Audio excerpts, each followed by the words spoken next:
Associação Brasileira dos Produtores Independentes de Energia Elétrica, a APINE, atua desde 95 no setor elétrico brasileiro, congregando produtores independentes de energia elétrica e empresas que estão interessadas nesta atividade. A APINE reúne pequenos, médios e grandes geradores privados de energia elétrica que operam no Brasil e também ao redor do mundo. Reúne também concessionárias de geração de energia e empresas tais como prestadoras de serviço de engenharia consultiva, mineradoras de carvão, escritórios de advocacia, construtoras e fabricantes. Os associados da APINE produzem energia elétrica por meio de diversas fontes energéticas, como a hidráulica, a térmica, seja ela gás, carvão mineral ou óleo, biomassa, eólica e solar, e congrega atualmente 57 associados.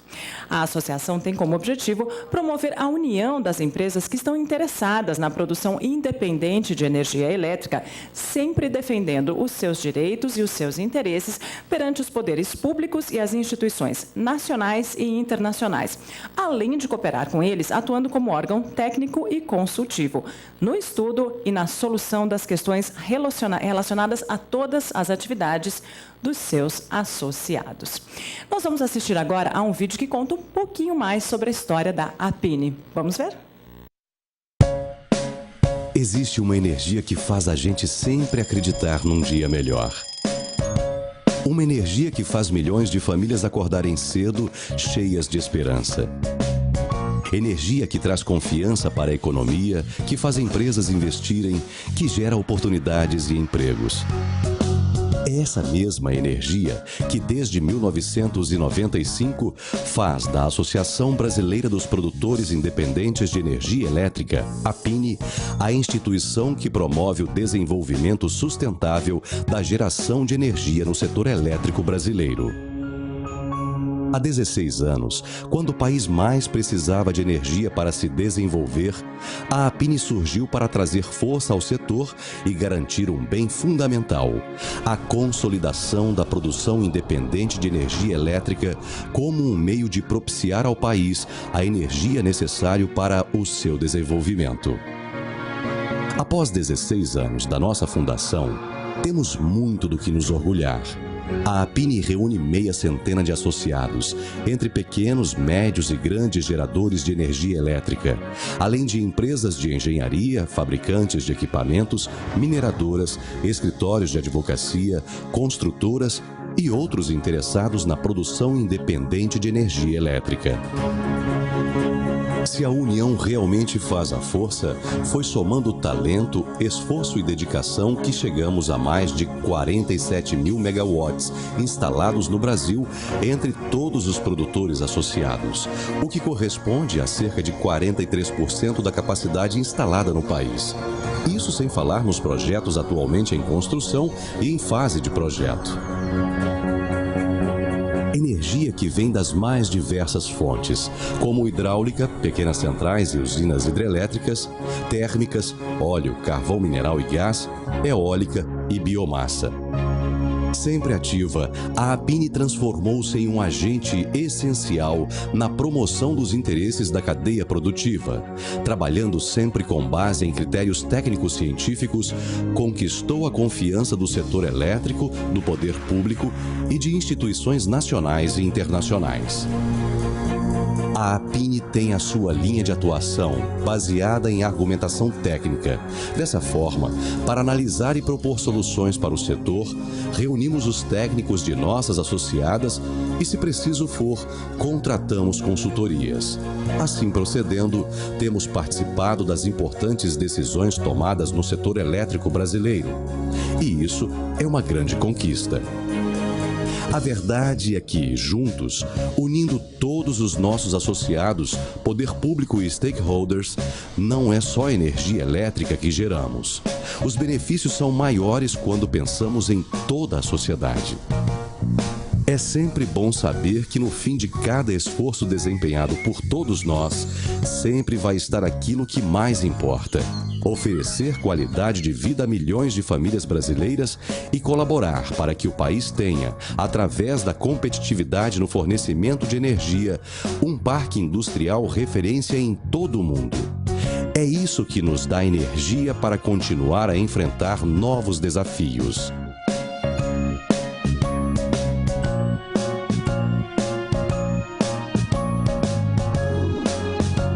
APINE, Associação Brasileira dos Produtores Independentes de Energia Elétrica.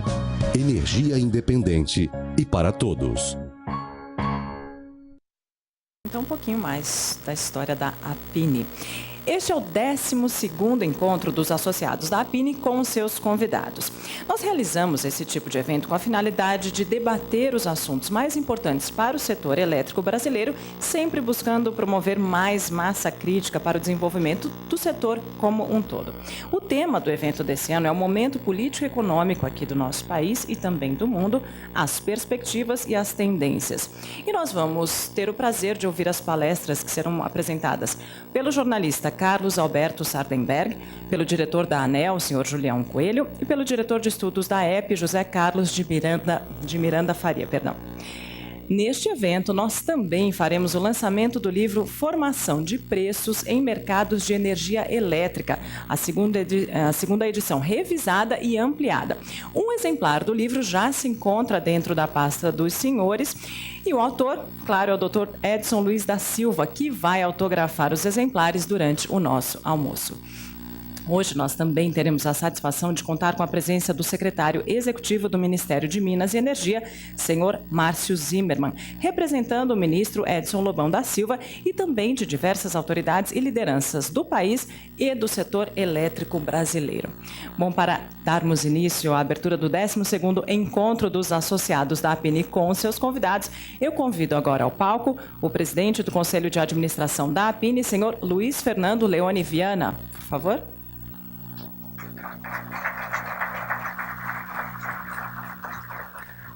Convido também o secretário executivo do Ministério de Minas e Energia, senhor Márcio Zimmermann, aqui representando o ministro de Minas e Energia, senhor Edson Lobão. Por favor.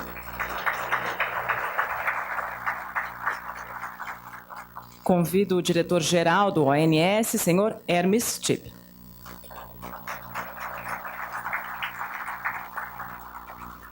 Convido o presidente da Câmara de Comercialização de Energia Elétrica, senhor Luiz Eduardo Barata.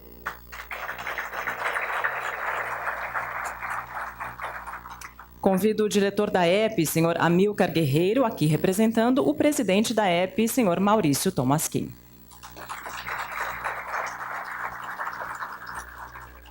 E convido também o vice-presidente do Conselho de Administração da APINE, senhor Guilherme Velho.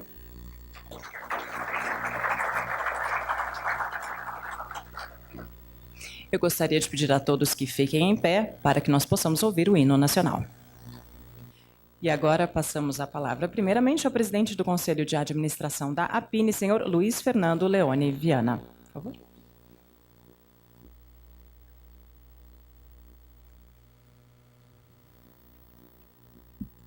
Bom dia a todos.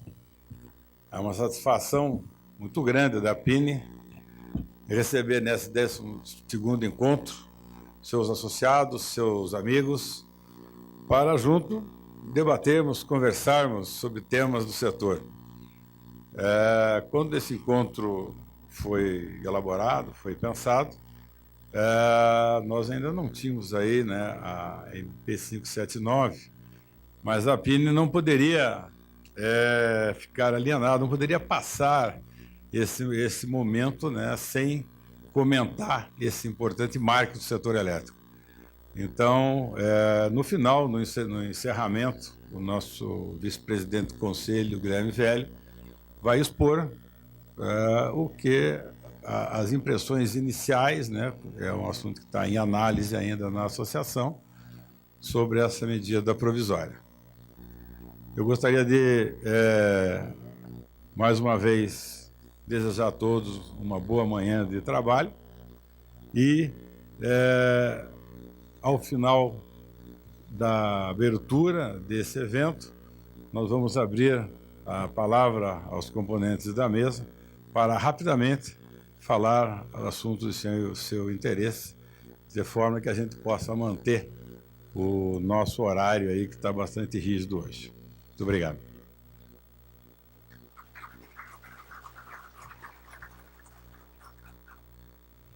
Muito obrigado, senhor Luiz Fernando Viana. E agora nós passamos a palavra ao secretário executivo do Ministério de Minas e Energia, senhor Márcio Zimmermann, por favor.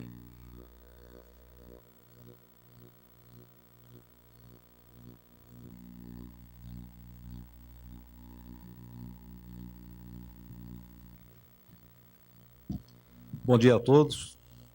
Gostaria de, primeiramente, cumprimentar o Luiz Fernando, presidente do Conselho da APINE, agradecer o honroso convite aí que fez ao Ministério para estar participando aqui. Algumas vezes, né, porque o Ministério sempre tem participado, né, e sempre é um prazer. Eu mesmo já tive a oportunidade de participar algumas vezes, e sempre é um importante fórum de discussões e debates aí que nós temos no setor elétrico brasileiro. Eu gostaria de cumprimentar o Dr. Hermes Chip, presidente do ONS, o Barata, presidente da CCE, o Miranda, presidente interino da EPE, e o Guilherme Velho, vice-presidente do Conselho de Administração da APINE. Bom, senhores, ontem, acho que de madrugada, o ministro tinha chegado da Nova York, ele tinha participado de um grupo lá, ele tem um grupo de alto nível ligado à Secretaria-Geral de Energia, mas ontem mesmo ele fez questão de ir à Imperatriz. Nós tivemos uma ocorrência bastante séria na sexta-feira passada, né? Aí foi junto o Hermes, o Costa, mais o pessoal da Eletronorte, para ver em loco lá o impacto, né, o que ocorreu naquela subestação e que acabou causando aquele corte lá na região Nordeste e Norte, né, da ordem de 35% do Nordeste. E, por outro lado, com isso, então, ele acabou, chegado uma viagem internacional, pegar ontem, então ele pediu que eu viesse hoje aqui representá-lo. E aproveito esse tempo que nós teríamos aqui nessa abertura. O setor elétrico, ele, como já foi falado pelo próprio Luiz Fernando, ele tem vivido aí um momento bastante emblemático agora, quando o governo solta duas medidas provisórias, né, a 577 e a 579, que tem uma repercussão bastante forte no setor elétrico brasileiro, né? E você observa que a própria 577, quando veio, ela, na verdade, era uma necessidade que os próprios agentes, nós recebemos várias vezes agentes do setor, do Ministério, e onde colocavam como a importância de você não tratar uma concessão de energia elétrica igual, da mesma forma como trata uma empresa, uma atividade qualquer aí no Brasil, com relação ao que fala na lei de recuperação judicial e falência. O setor elétrico precisava disso, os processos que nós previmos no nosso marco de caducidade, eles eram incompletos, né, com relação ao day after, né, de concessões que tivessem problemas sérios e como agir. Então, essa medida que está tramitando no Congresso, ela é muito importante como um fator que define regras claras, né, com relação a situações desse tipo. Então, na verdade, a medida vem trazer uma tranquilidade para todos os investidores que nós temos no setor elétrico. Quando nós falamos da 579, vocês mesmo, a APINE, participou em outras etapas da grande discussão que sempre se teve no Ministério com relação ao vencimento de concessões, né? Isso já desde o final de 2008 até... e que esse ano acabou avançando mais agora no último mês com a incorporação, então, da etapa final dessa medida, né? E onde você, na verdade, coloca regras bem claras, né? E partindo sempre daquelas premissas. O governo sempre teve uma preocupação de Primeiro, qual era um dos setores que mais atraiu investimento externo e privados no mundo? Foi o setor elétrico brasileiro. Nos últimos anos, ele teve uma forte atração de investimento, justamente por ter marco estável e marco regulatório. Então, uma das premissas, quando você trabalha isso, é justamente você ter estabilidade em marco. A outra coisa bastante importante é você ter regras claras e você ter uma definição bem clara com relação a respeito a contratos existentes. Isso, então, eram premissas que não podiam ser alteradas em qualquer mexida que se fizesse no marco, até porque nós somos um país que nós temos que, de repente, dobrar a capacidade instalada nos próximos 14, 15 anos. Então, nós temos um setor intensivo de investimento, é importante que continue com esse marco atraindo o investimento, e é o que tem ocorrido aí ao longo dos anos, depois que nós evoluímos para aquele sistema de leilões que tem funcionado bastante a contento. Quando você trata de vencimento de concessões, então, ficou restrito aquele artigo 19 da 9074, é bem claro isso. O primeiro artigo ele já fala especificamente nisso, e onde atinge, então, aquelas concessões que podiam ter 30, 40, 50, 60, 70 anos, e que, ao longo do tempo, o próprio Código de Água já previa a reversão desse ativo para a União, e que, ao longo de diversos períodos que nós tivemos no Brasil do setor elétrico, na verdade, acabou não ocorrendo essa reversão. Na década de 90 foi adotado um modelo onde você procurou privatizar os ativos, mas você não usava isso para modicidade tarifária, para reduzir tarifa, você usou isso para reforçar a caixa do Estado, Estados que eu falo, União e unidades da Federação. E, finalmente, com o advento daquela lei de concessões de 95, a 8987, nós tivemos, então, uma regra com relação a essa parte de concessões. Em 95 mesmo, foi dado aqueles 20 anos para aquelas concessões que já estavam em operação, e, a partir disso, então, venceriam em 2015.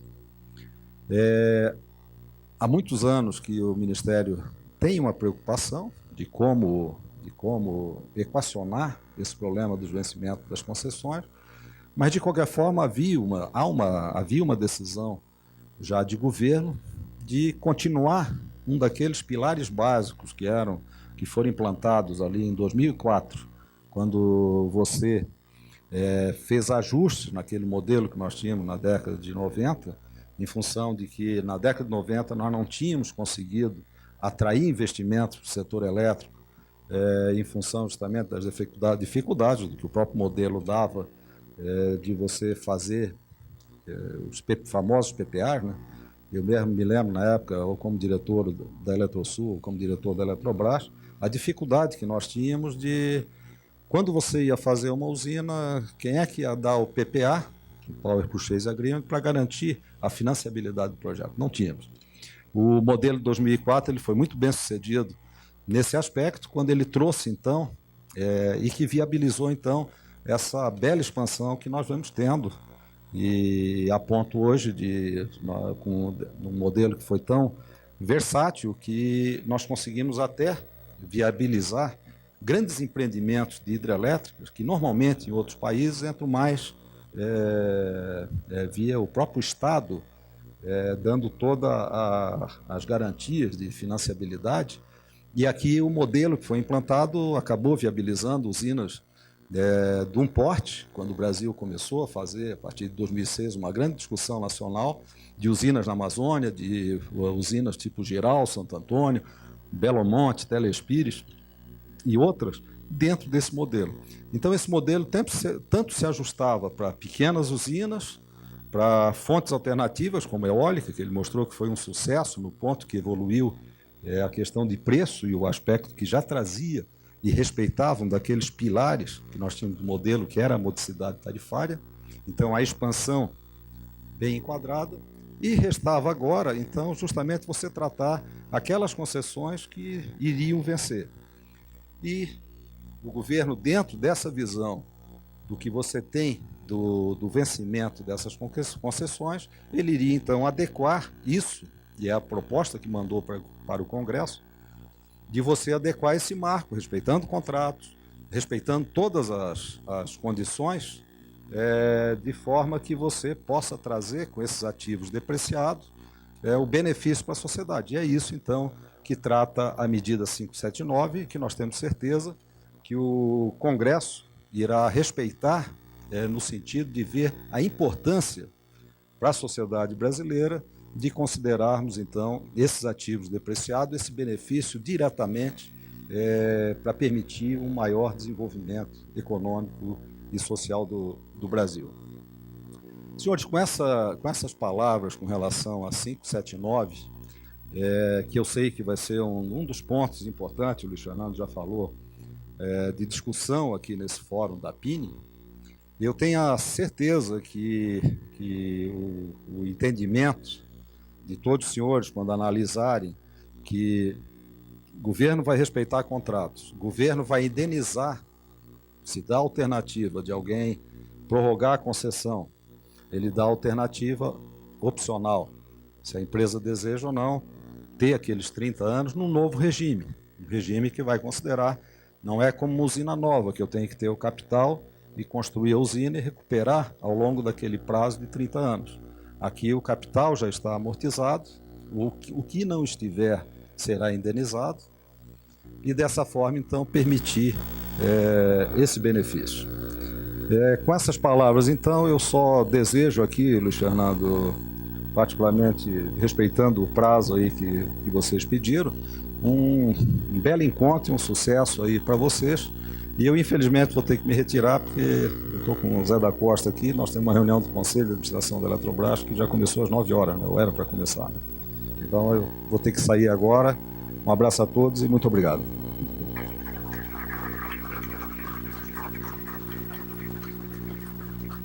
Muito obrigada ao senhor Márcio Zimmermann pelas palavras. E agora eu passo a palavra novamente ao presidente do Conselho de Administração da APINE, senhor Luiz Fernando Leone Viana, que irá conduzir os próximos discursos. Por favor.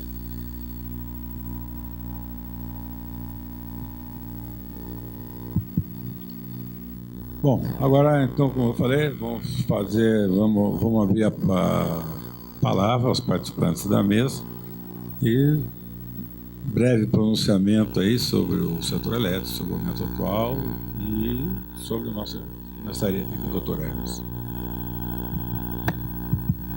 Bom, Luiz, Fernando, obrigado primeiro pelo convite para poder participar. E vou ficar a manhã inteira pela importância das palestras do analista Sadenberg, o doutor Julião e o doutor Miranda. Depois, fechamento, me parece, com o Guilherme, falando sobre a medida. Bem, sobre a ocorrência, interessante aproveitar esses ilustres aí, participantes do setor elétrico para dar uma ideia muito rápida do que ocorreu, porque é muito recente, foi fim de semana, sábado e já segunda-feira, numa reunião do Comitê de Monitoramento, já tínhamos uma análise da ocorrência com quase todos os pontos identificados e terça-feira já ocorreu também a reunião dos especialistas sobre o tema e nós tivemos um problema num transformador de corrente que incendiou e aí a proteção local não isolou o defeito. E aí, todas as linhas conectadas à subestação de Imperatriz, veja bem, a subestação de Imperatriz, para aqueles que não têm uma visão da topologia do sistema, ela é o ponto do T que interconecta as regiões Sudeste, Centro-Oeste, com o Norte e com o Nordeste. E nós sentimos nessa ocorrência a importância, viu, doutor Amilcar, a importância da descentralização das conexões em 500 kV de Imperatriz com a subestação de Açailândia e Itacaiunas e depois de Colinas para Ribeiro Gonçalves, a importância dessa descentralização que foi o que permitiu que os sistemas Norte e Nordeste, apesar de se perder 8 linhas no primeiro momento de 500 kV, esses dois sistemas ficaram conectados. não é? Mas com a saída dessas linhas, houve oscilação entre os dois submercados, os dois subsistemas, Norte e Nordeste e Sudeste e Sul, e aí os esquemas concebidos para minimizar as consequências do efeito dessa natureza atuaram, todos eles adequadamente, desde do esquema de perda de sincronismo que abriu as interconexões de 500 kV adicionalmente entre Colinas e Miracema, isolando o defeito das demais regiões, e aí o esquema regional de alívio de carga cortou cargas selecionadas previamente para evitar um mal maior, que seria um possível blackout.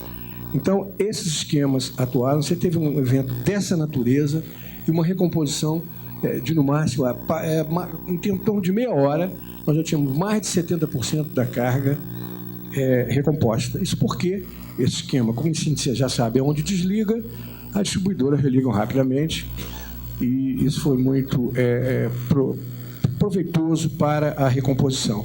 Bom, com relação ao setor, vocês já estão acostumados com o que eu venho dizendo, não com espírito crítico, mas com preocupação do operador com o perfil da matriz energética, que, como os senhores sabem, eu tenho ouvido muitas coisas, eu mesmo tenho colocado, a falta de reservatório, colocando as questões ambientais, buscando um outro ponto de equilíbrio entre meio ambiente e segurança de setor e garantia de abastecimento, mas como os especialistas nesse assunto sabem, nós não temos mais, não é nem tanto questão só ambiental, nós não temos grandes oportunidades de construção de reservatório pelo relevo do terreno.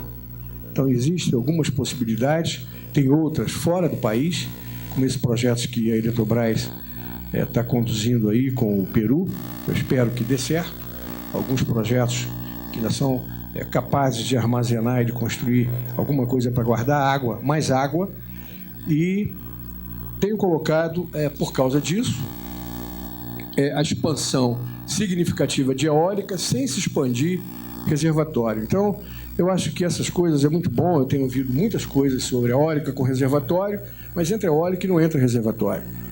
E os que estão aí presentes, com o crescimento que a gente espera, ele vai falar sobre isso hoje, mas há uma previsão, Dr. Salemberg, de um crescimento do mercado de energia elétrica nos próximos 5 anos, entre 4% e 5%.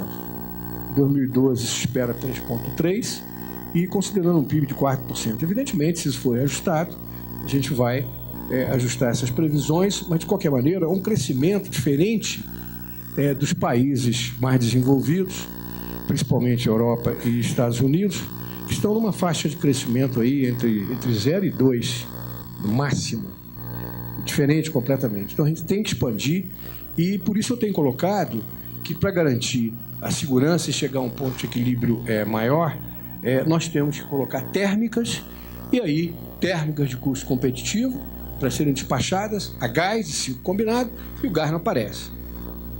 Então, o operador, olhando esse sistema para frente, está preocupado, sim, e fazendo estudos e olhando esse perfil dessa matriz, fazendo visões prospectivas, e essas usinas de grande porte que estão entrando, os senhores também sabem, como Belo Monte, pode gerar 11 mil megawatts no período úmido e 1.000 no período seco. Alguém tem que complementar no período seco essa diferença. Então, temos que ter complementaridade térmica. Isso eu tenho colocado com bastante clareza, porque é uma coisa evidente que a gente olha na operação. E a outra questão é da transmissão, que eu acho que o Dr. Julião vai abordar, acredito, se não o tema de uma forma completa, pelo menos uma parte, com questões regulatórias, mas a preocupação que nós estamos tendo com a constatação de atrasos no sistema de transmissão, principalmente com relação às usinas que são contempladas nos leilões de mais curto prazo, a -3, ou leilões de reservas, que são usinas que você implementa em menos de 3 anos, talvez, algumas delas, já tem aí fatos consumados, e a transmissão, que começa depois da geração, corre atrás e às vezes não consegue chegar em tempo. Então, esses são os grandes temas, evidentemente não dá tempo de falar sobre outros desafios que nós temos com relação à previsibilidade do modelo que a gente tem hoje de simulação energética, olhando 5 anos à frente, o planejador olhando 10 anos à frente, às vezes até mais, por questões de alguns instrumentos que a gente utiliza na operação não estão incorporados no modelo. Então, a gente tem sensibilidade dessa dificuldade, estamos priorizando nessa evolução metodológica e de modelos de aperfeiçoamento para poder incorporar essas questões, para aumentar a previsibilidade do investidor e ele conseguir avaliar de uma maneira mais precisa seus riscos futuros para poder administrá-los. Então, doutor Luiz, em linhas gerais, são as preocupações do operador e o trabalho que a gente está fazendo e colocando para poder mitigar essas questões que nós nos deparamos na operação. Então, são essas as principais mensagens que eu teria que dar. Muito obrigado mais uma vez pelo convite. Agradeço ao doutor Hermes. Doutor Hermes, eu não sei se por uma felicidade ou uma infelicidade, mas ele não era para estar conosco hoje aqui. Ele tinha um compromisso no exterior importante, mas com o advento, né, do desligamento que houve no final de semana, ele nos ligou e nós tivemos a felicidade, nesse caso, dele estar conosco. Eu posso te dizer, Hermes, que o que você falou aqui, se fosse o doutor Edson, o doutor Guilherme, é o pensamento da PINE, exatamente o pensamento da PINE, a gente concorda plenamente e, como foi falado na nossa apresentação, estamos aí prontos para colaborar, como temos feito aí, interagir tecnicamente com o que for necessário. Parabéns aí pela tua fala. Eu passar a palavra para o nosso amigo Barata. Bom dia a todos. Fernando, mas agradeço aí o convite para participar desse encontro, de fato de extrema importância para o setor, principalmente nesse momento, né, quando nós estamos começando uma mudança que é de extrema relevância para o setor, mas mais importante ainda para o próprio país, porque ela vem ao encontro de uma necessidade já identificada de muito, de redução dos custos de tarifa e de preço, né? É importante a gente mencionar, quando a gente fala na redução, não é só da tarifa, é também do preço, porque nosso mercado ele tem hoje 2 ambientes, tem um ambiente regulado, que trata de tarifas, funciona à base de tarifas, e um ambiente livre, onde os preços são negociados diretamente entre as partes envolvidas. E essa mudança proporcionada pela medida provisória 579, ela tem uma importância fundamental, porque ela, com certeza, aumentará as condições de competitividade do Brasil na indústria e também, na parte que se refere à questão das tarifas, propiciará uma melhor condição de vida para a nossa população. Então, essa medida, ela realmente vem ao encontro das necessidades do país. Obviamente, a medida encontra-se no Congresso Nacional, ela será objeto de discussão. Eu acredito que mudanças ocorrerão, mas o espírito da medida, com certeza, irá prevalecer, porque, como eu entendo, vem ao encontro do desejo do país. Bom, sobre a Câmara de Comercialização de Energia Elétrica, nós vivemos um momento muito especial, porque depois de praticamente 12 anos de funcionamento, nós estamos concluindo a substituição do nosso sistema central, que é o sistema de contabilização e liquidação, onde todas as operações do mercado de energia, todo o processo de conciliação das operações do mercado de energia são feitos. O sistema é um sistema que, como eu mencionei, está em funcionamento há 10 anos, funciona bem, mas estava atingindo já seu limite de vida útil. E nós tomamos, há alguns anos, há 2 anos, a decisão de substituir esse sistema. E no próximo mês, no mês de outubro, nós estaremos iniciando as operações do novo sistema. E, justamente no momento em que nós estamos substituindo o sistema, nós temos o advento da medida provisória, que com certeza terá um impacto enorme no processo de contabilização, porque surge uma figura nova, que é um conjunto de usinas operando num regime diferenciado, um regime de cotas, que com certeza terá que ser inserido no sistema. Então, ao mesmo tempo em que nós estamos substituindo o sistema, e que é estamos em verdadeira operação de guerra, nós temos que começar um trabalho de adaptação desse sistema para uma nova realidade que se inicia a partir de janeiro. Isso nos deixa bastante preocupados, porque nós sabemos da importância de estarmos com tudo pronto a partir de fevereiro, para podermos contabilizar janeiro, quando estamos ainda concluindo a substituição do sistema. Mas estamos começando a trabalhar bastante integrados com a agência reguladora, no sentido de compreender bem quais são as mudanças que precisam ser feitas, de forma a que, a partir de janeiro, nós tenhamos uma versão no sistema que considere todas essas alterações que vão ser decorrentes da medida provisória 579. Obviamente, nós vamos ter que chamar todos aqueles que atuam no setor para participar conosco dessa discussão. É assim que a Câmara tem trabalhado ao longo desses anos todos, um processo aberto, transparente, chamando os seus associados para esclarecer, discutir, ver qual a melhor maneira de implementação.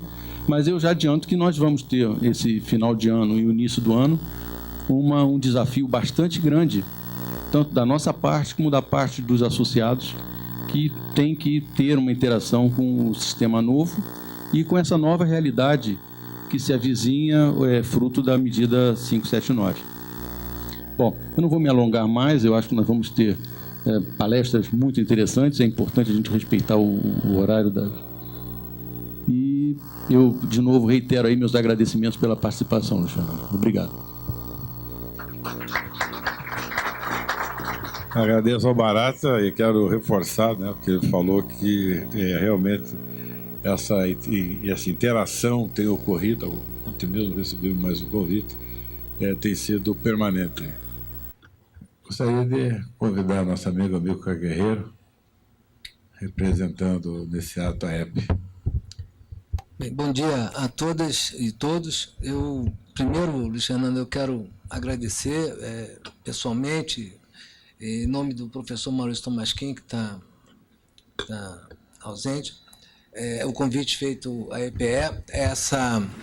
Esse encontro já é um encontro tradicional no setor, já é bastante aguardado, sempre na expectativa do que vai ser dito, né? Eu quero também tranquilizar. Eu quero dizer que eu compartilho com as preocupações do Hermes, com as preocupações do operador, mas quero tranquilizar a Hermes. Tenho certeza que o sistema que vai ser entregue para a operação vai ser um sistema capaz de atender às demandas, capaz de responder satisfatoriamente às demandas do setor elétrico. Acho, inclusive, que o evento lá em Imperatriz Norte e Nordeste é uma evidência da capacidade de resposta do sistema, como você mesmo relatou. E eu queria, olhando um pouco para frente, veja que acho que o Sadenberg vai falar um pouco sobre isso. Não depende, condição de crescimento, o Brasil está inserido num mercado mundial, não depende só do Brasil, mas temos criado aqui condições importantes para justificar um crescimento aí para frente. O custo do dinheiro está caindo, o custo da energia está caindo e com a perspectiva de ser mantido, porque você tem feito uma expansão a custos competitivos.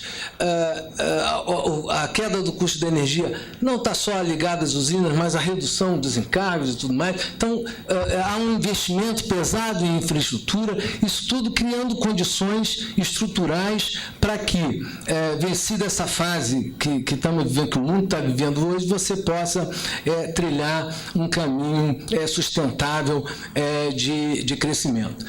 E na hora que a gente fala isso, sem dúvida vai ter um crescimento importante da demanda de energia, da energia como toda a energia elétrica em particular. Não tem, mesmo sendo eficiente. Veja, o Ministério de Minas e Energia colocou essa semana em consulta pública o plano de 10 anos, o plano 2021.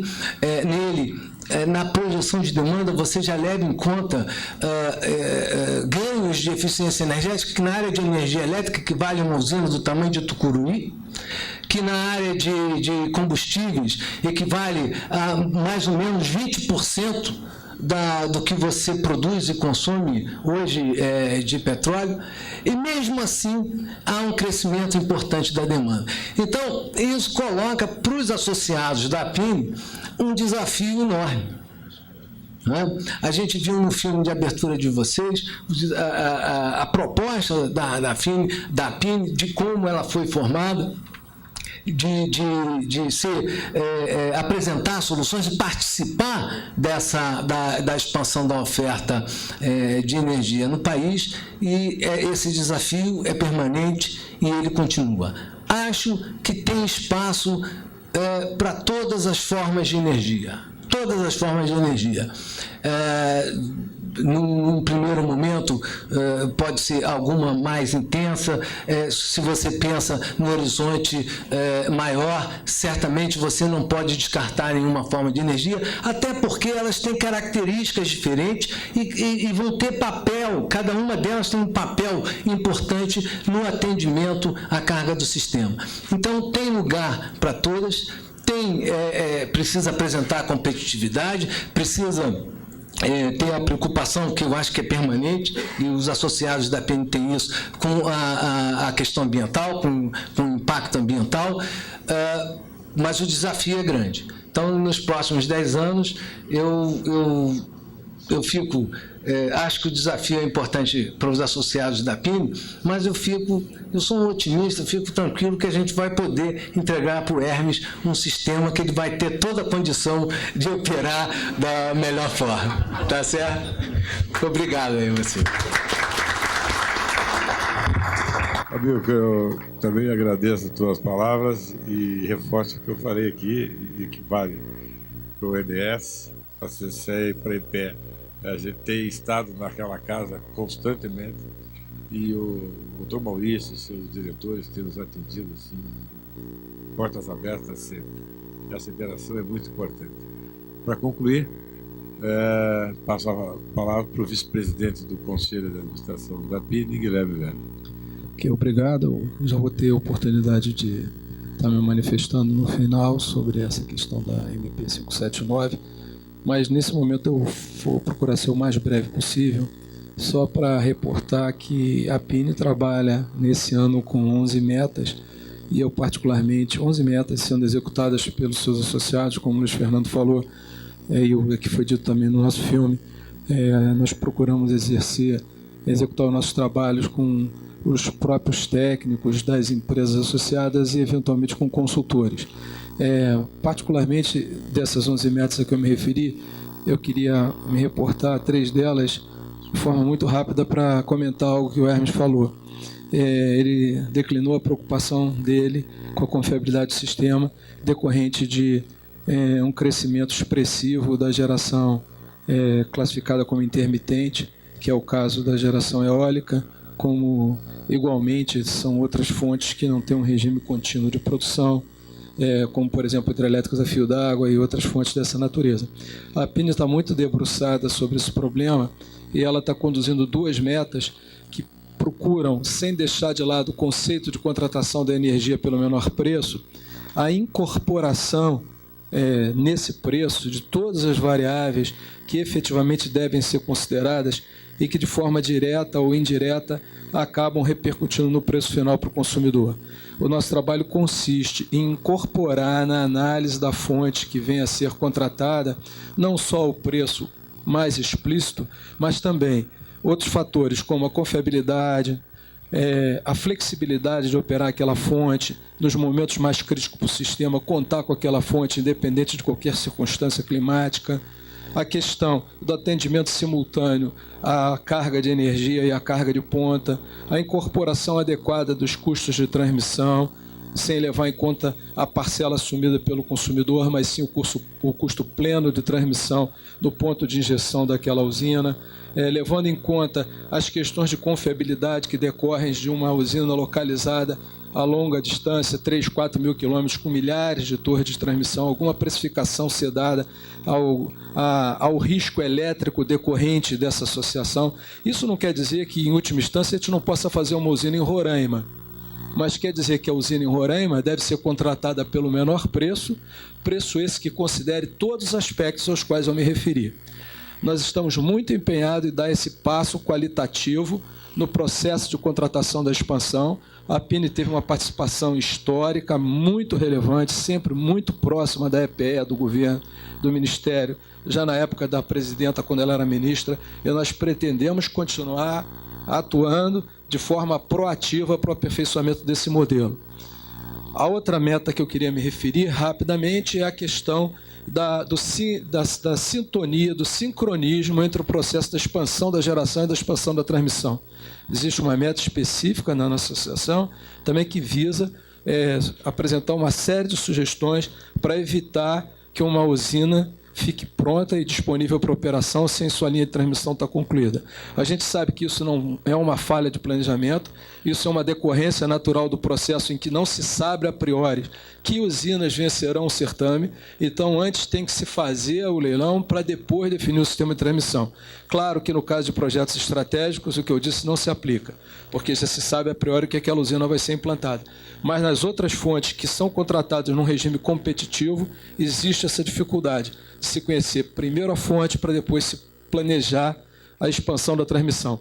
Mas nós temos uma série de sugestões que visam mitigar esse problema, que eu acho que vão ser muito úteis e proveitosas para superar essa dificuldade. Obrigado. Muito obrigado, Guilherme. Bom, eu gostaria de agradecer a presença de todos e encerrar essa sessão.